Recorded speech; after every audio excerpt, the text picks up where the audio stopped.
کئی لوگ یہ کہتے ہیں نا کہ جی میں تو بولتا ہوں تو سچ ہی بولتا ہوں.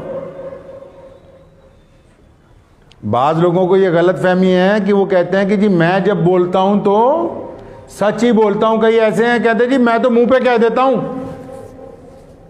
میں ایسے بہت سارے لوگوں کو جانتا ہوں, ملیں گے عثمان بھائی ہم تو منہ پہ سیدھی بات کہہ دیں. ان سے بڑا بدبخت کوئی نہیں ہے, ان سے بڑا بے ایمان کوئی نہیں ہے.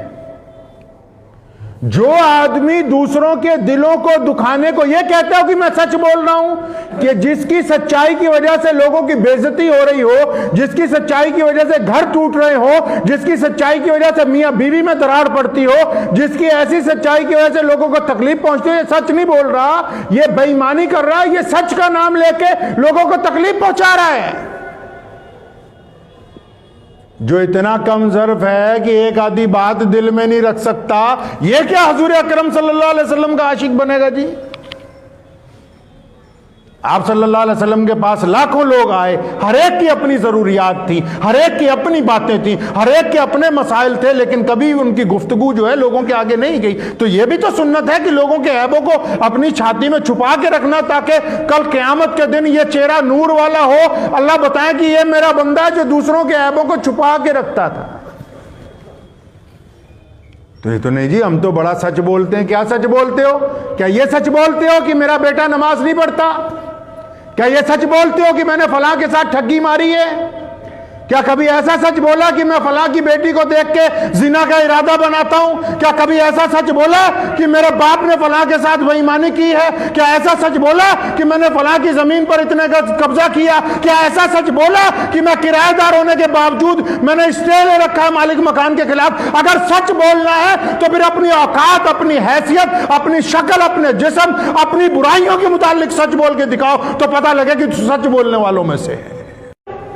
کہ کسی کی عزت اتار دو جی میں سچ بول رہا ہوں, کسی کی برائی کرو میں سچ بول رہا ہوں, یہ سچ ہے؟ یہ سچ کے نام پر بدماشی ہے, یہ سچ کے نام پر گنڈا گردی ہے. اور بدماش بھی ذلیل ہوں گے اسی دنیا میں مرنے سے پہلے, گنڈے بھی ذلیل ہوں گے اسی دنیا میں مرنے سے پہلے, اور ان کا ساتھ دینے والے بھی ذلیل ہوں گے.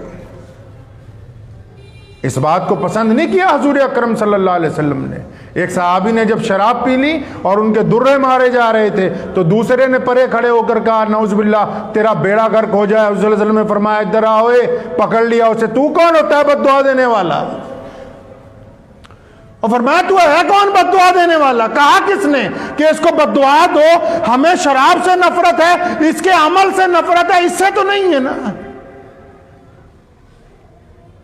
اس کو سدھاریں گے تو یہ سدھرے گا نا, ہم اس عمل سے نفرت کرتے ہیں. لیکن یہ کون سی بات ہوگی جی میں تو سچ بول رہا ہوں, تم سچ نہیں بول رہے, تم سچ کے نام پر جھوٹ بول رہے ہو. اگر سچ بول رہے ہوتے تو پھر اپنی برائیاں لوگوں کو بتاتے, اپنی تو بتاتے نہیں ہو.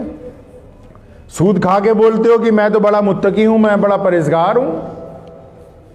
بے ایمانی کر کے بولتے ہیں کہ جی میں بڑا متقی ہوں, میں بڑا پرہیزگار ہوں. اسلام نے انسانیت کی تعمیر کی ہے حضور اکرم صلی اللہ علیہ وسلم نے. ہم اسی طرح مسلمان نہیں ہوئے ہیں, اس بات کو یاد رکھا کریں آپ بار بار. ہم لوگ اس لیے مسلمان ہوئے کیونکہ حضور اکرم صلی اللہ علیہ وسلم نے انسانیت کا مزاج بدلا ہے. انسانیت گمراہی میں تھی, آپ صلی اللہ علیہ وسلم روشنی میں لائے. انسانیت بے ایمانی میں تھی, حضور صلی اللہ علیہ وسلم اس کو ایمانداری میں لے کے آئے. انسانیت کے اندر دوگلا پن تھا, حضور صلی اللہ علیہ وسلم نے وفاداری پیدا کی انسانوں. اور اگر کسی مسلمان میں سے یہ خوبیاں نکل جائیں اور پھر بھی وہ کہتا رہے میں مسلمان ہے, تو اس کو غلط فہمی ہو گئی کہ وہ مسلمان ہے ابھی.